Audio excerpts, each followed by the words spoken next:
અમદાવાદની seventh day સ્કૂલના વહીવટમાં રાજ્ય સરકારનો મોટો હસ્તક્ષેપ, શિક્ષણ વિભાગે વહીવટદાર તરીકે ચાર્જ સંભાળ્યો।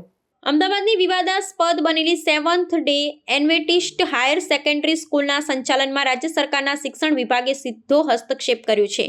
શાળામાં લાંબા સમયથી ચાલી રહેલા આંતરિક વિવાદો અને વહીવટી અનિયમિતતાઓને પગલે શિક્ષણ મંત્રીની સૂચનાથી જિલ્લા શિક્ષણાધિકારીએ આજે શાળાના વહીવટદાર તરીકેની ચાર્જ વિધિવત રીતે સંભાળી લીધો છે। વિદ્યાર્થીઓના શૈક્ષણિક કાર્યમાં અવરોધ ન આવે ને વાલીઓના હિતોનું રક્ષણ થાય તે હેતુથી સરકાર દ્વારા મહત્વનો નિર્ણય લેવામાં આવ્યો છે।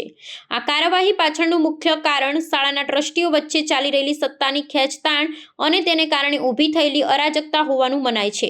છેલ્લા કેટલાક સમયથી શાળામાં વહીવટી શૂન્યાવકાશ સર્જાયો હતો, જેને કારણે શિક્ષકોના વેતનથી લઈ અન્ય શૈક્ષણિક પ્રક્રિયાઓ પર માઠી અસર પડી રહી હતી। શિક્ષણ વિભાગે ગુજરાત માધ્યમિક અને ઉચ્ચતર માધ્યમિક શિક્ષણ અધિનિયમની જોગવાઈઓ હેઠળ સત્તાનો ઉપયોગ કરી શાળાનો વહીવટ પોતાના હસ્તક લીધો છે।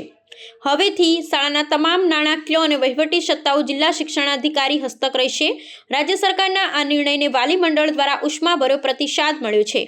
વાલીઓએ આશા વ્યક્ત કરી છે કે સરકાર વહીવટદારની નિમણૂકથી શાળામાં શિસ્ત અને ભણતરનું સ્તર પુનઃ સ્થાપિત થશે। જિલ્લા શિક્ષણાધિકારીએ ચાર્જ સંભાળતાની સાથે જ સ્પષ્ટતા કરી છે કે તેમનો પ્રાથમિક ઉદ્દેશ્ય આગામી બોર્ડની પરીક્ષાઓ પૂર્વે વિદ્યાર્થીઓને યોગ્ય શૈક્ષણિક વાતાવરણ પૂરું પાડવાનું છે।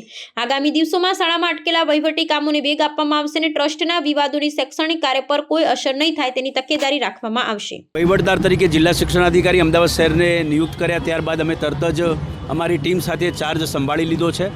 આજે માનનીય ધારાસભ્યશ્રી અને આ વિસ્તારના વાલીઓ અહીંયા ઉપસ્થિત રહી સરકારનો આભાર વ્યક્ત કરવા માટે ઉપસ્થિત રહ્યા હતા। એટલે વાલીઓના વહારે સરકાર આવી અને વિદ્યાર્થીઓના શૈક્ષણિક હિત તેમજ સલામતી હિતને ધ્યાને લઈ વહીવટદાર તરીકેની નિયુક્તિ આપી આગળની કાર્યવાહી હાથ ધરવામાં આવી છે। આગળના દિવસોમાં મેનેજમેન્ટ તરીકે વહીવટદારની અમારી ટીમ કાર્યવાહી કરશે અને શૈક્ષણિક હિતો પૂરેપૂરા જળવાશે। સદર શાળાના શિક્ષકો અને પ્રિન્સિપલ સહિત જે રીતે એકેડેમિક કામ ચાલી રહ્યું છે તેમાં કોઈ પણ પ્રકારનું ડિસ્ટર્બન્સ કરવામાં આવશે નહીં।